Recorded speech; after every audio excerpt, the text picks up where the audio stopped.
സ്നേഹമുള്ളവരെ, നോവിൻ്റെ നോമ്പിലേക്ക് ഏവർക്കും സ്വാഗതം. ഇന്ന് നമ്മൾ ചിന്തിക്കുവാനായിട്ട് പോകുന്നത് കുരിശിൻ്റെ വഴിയിലെ മൂന്നാമത്തെ സ്ഥലമാണ്. ഈശോ ഒന്നാം പ്രാവശ്യം വീഴുന്നു. ഇവിടെ നമ്മൾ 3 കാര്യങ്ങൾ ശ്രദ്ധിക്കേണ്ടതുണ്ട്.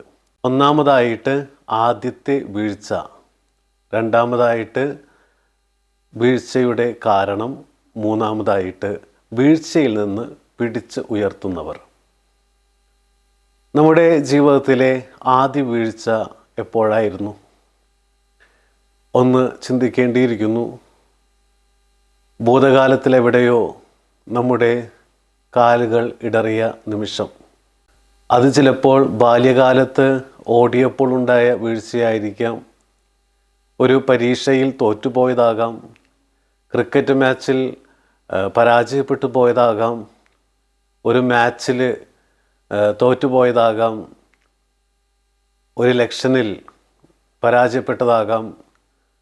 ലഹരിയിലേക്കുള്ള വീഴ്ചയാകാം. നമ്മുടെ ജീവിതത്തിലെ ആദ്യ വീഴ്ച ഇതിലേതാണ്? ഇന്ന് ആദ്യ വീഴ്ചയുടെ പ്രായം വളരെ കുറഞ്ഞു പോകുന്നുണ്ട്. ലഹരിയിലേക്കും മറ്റും ഇന്ന് കുഞ്ഞുങ്ങൾ കൂപ്പുകുത്തുന്നത് നമ്മൾ കാണുന്നു. രണ്ടാമതായിട്ട് ഈ വീഴ്ചയുടെ കാരണമാണ്. യേശു എങ്ങനെയാണ് വീണത്? കല്ലിൽ കാല് തട്ടിയാകാം, അതുമല്ലെങ്കിൽ കുരിശിൻ്റെ ഭാരം കൊണ്ടാകാം, അതുമല്ലെങ്കിൽ പടയാളികൾ തള്ളിയിട്ടതാകാം. ഒത്തിരി കാരണങ്ങൾ നമുക്ക് കണ്ടെത്തുവാനായിട്ട് സാധിക്കും. സ്വയം വീണു പോകുന്നവർ, വഴിയിലെ കല്ലുകൾ വീഴ്ചയ്ക്ക് കാരണമായവർ, ജീവിതത്തിലെ ഭാരം വീഴ്ചയ്ക്ക് കാരണമായവർ, മറ്റുള്ളവർ തള്ളിയിട്ടവർ. ഈ കാരണങ്ങളെ കണ്ടെത്തി മുന്നോട്ട് പോകുന്നവരുണ്ട്, കണ്ടെത്താതെ മുന്നോട്ട് പോകുന്നവരുണ്ട്, കണ്ടെത്തിയിട്ടും തിരുത്താതെ മുന്നോട്ട് പോകുന്നവരുമുണ്ട്. മൂന്നാമതായിട്ട് ഈ വീഴ്ചയിൽ നിന്നും പിടിച്ചെഴുന്നേൽപ്പിച്ചവർ ആരാണ് എന്നൊന്ന് ചിന്തിക്കാം. നമ്മുടെ ആദ്യ വീഴ്ചയിൽ നമ്മെ സഹായിച്ചവരാരൊക്കെയാണ്?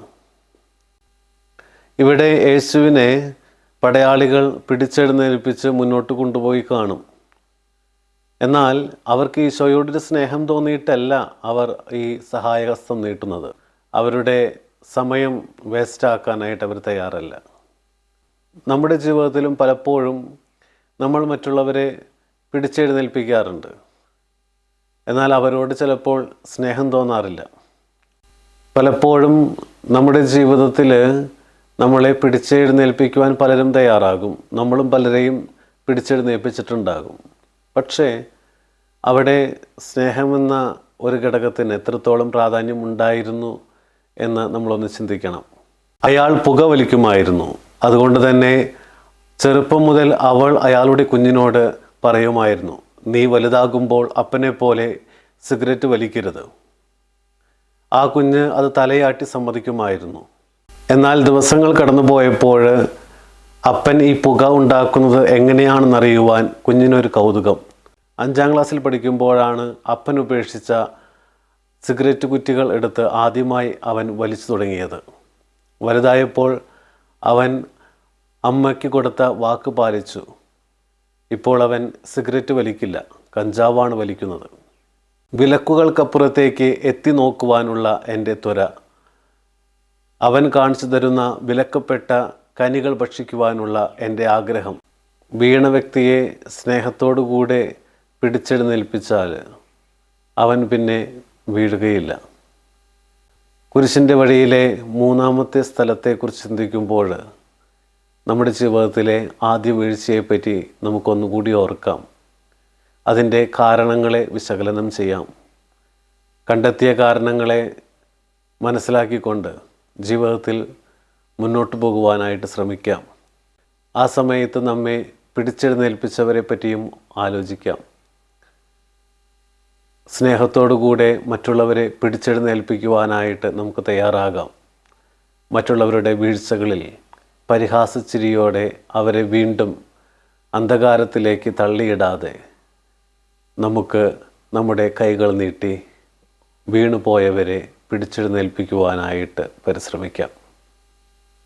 എൻ്റെ ദൈവമേ, എൻ്റെ ആദ്യ വീഴ്ചയുടെ കാരണങ്ങൾ മനസ്സിലാക്കി മുന്നോട്ടുള്ള ജീവിതത്തിൽ വീഴാതെ അടിതെറ്റാതെ ജീവിക്കുവാനും മറ്റുള്ളവർ വീഴുമ്പോൾ അവരെ സ്നേഹത്തോടെ പിടിച്ചെഴുന്നേൽപ്പിക്കുവാനും പരിഹാസമില്ലാതെ കൂടെ നടത്തുവാനും എന്നെ സഹായിക്കണമേ.